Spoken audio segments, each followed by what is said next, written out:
She looked around, located her opposite number. Frank Chalmers.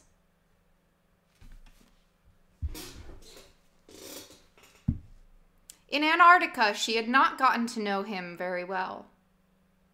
A tall, big, swarthy man. Dude, why do I only read to myself? Swarthy man. He's a big, a tall, big, swarthy man. He was talkative enough and incredibly energetic, but hard to read.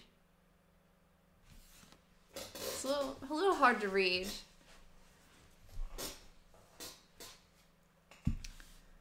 She found him attractive.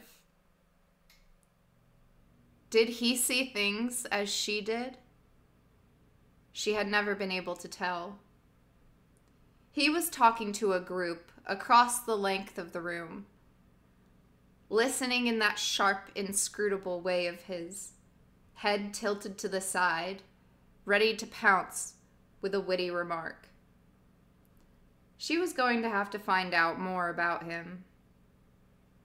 More than that, she was going to have to get along with him. She crossed the room, stopped by his side, stood so their upper arms barely touched, leaned her head in toward his. A brief gesture at their comrades. This is going to be fun, don't you think? Chalmers glanced at her. If it goes well, he said.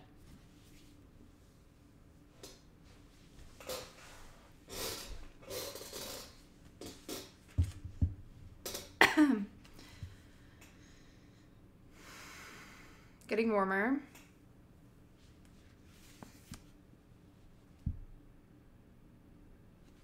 If it goes well, he said.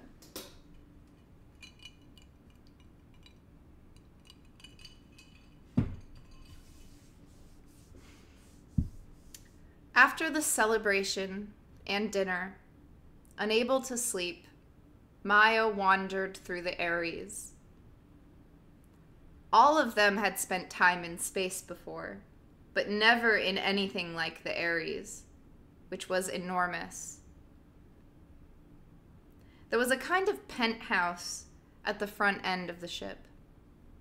A single tank, like a bowsprit, which rotated in the opposite direction that the ship did, so that it held steady. Solar watch instruments,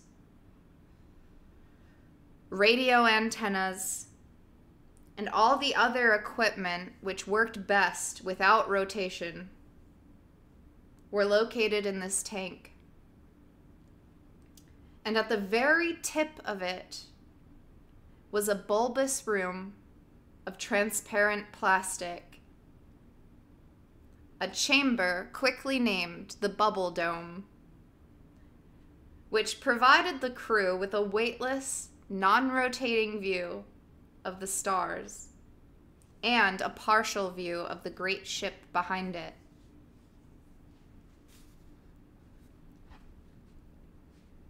Maya floated near the window wall of this bubble dome, looking back at the ship curiously. It had been constructed using space shuttle external fuel tanks.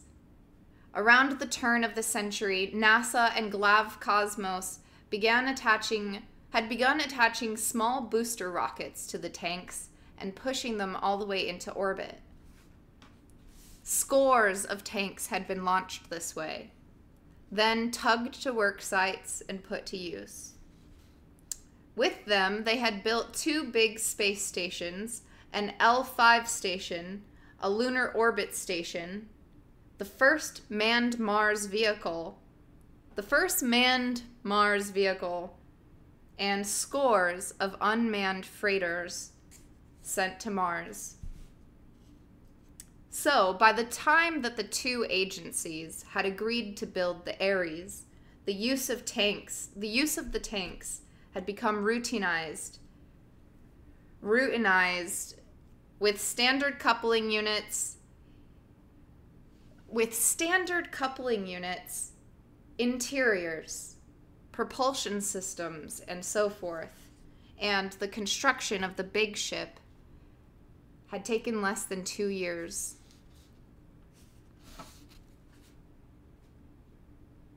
It looked like something made from a children's toy set, in which cylinders were attached at their ends to create more complex shapes. In this case, 8 hexagons of connected cylinders, which they called toruses, lined up and speared down the middle by a central hub shaft, made of a cluster of 5 lines of cylinders. The toruses were connected to the hub shaft by thin crawl spokes, and the resulting object looked somewhat like a piece of agricultural machinery, say the arm of a combine harvester, or a harvester combine, or a mobile sprinkler unit, or like 8 knobby donuts, Maya thought, toothpicked to a stick. Just the sort of thing a child would appreciate.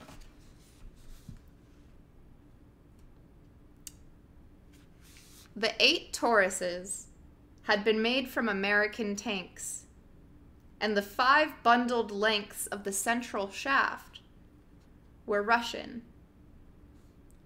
Both were about 50 meters long and 10 meters in diameter. Maya floated aimlessly down the tanks of the hub shaft. It took her a long time, but she was in no hurry. She dropped down into Torus G. There were rooms of all shapes and sizes, right up to the largest, which occupied entire tanks.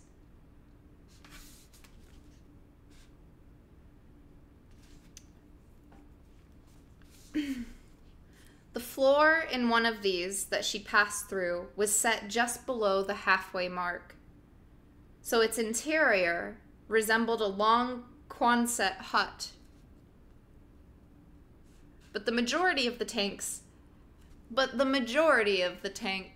had been divided up into smaller rooms. She had heard that there were over 500 of them in all, making for a total interior space roughly the equivalent of a large city hotel. But would it be enough?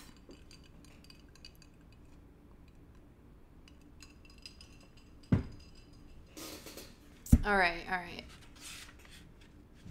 Maybe that's a good place to stop, but would it be enough? We got the layout of the ship.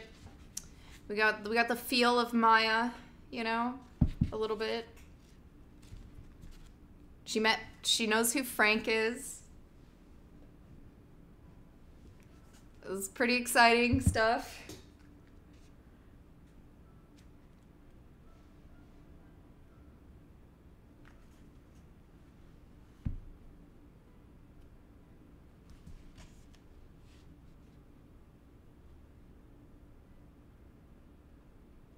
Yes.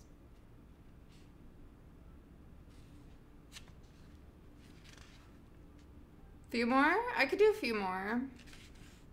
I just don't know if there will be another natural break. Although, like, not much. No,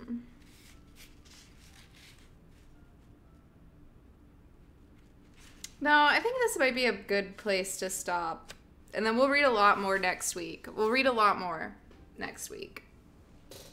Because there's not really, like, chapters. There's parts. And God bless you, Anonymous, Whoever you are, although I know who you are, but don't worry. I mean, unless you don't want me to know or like, you know, to say it, but thank you. I think we're gonna make it. I don't, damn, bro. Damn.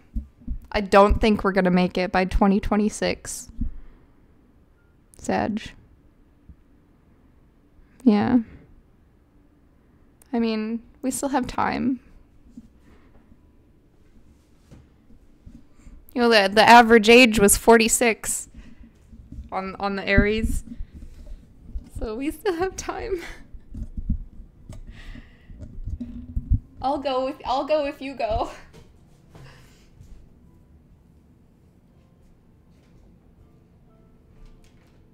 But we've got to claim the side of Mars that Elon Musk hasn't claimed, so that way they can start a war with us. We'll probably lose, but it's okay. It's only 9 months.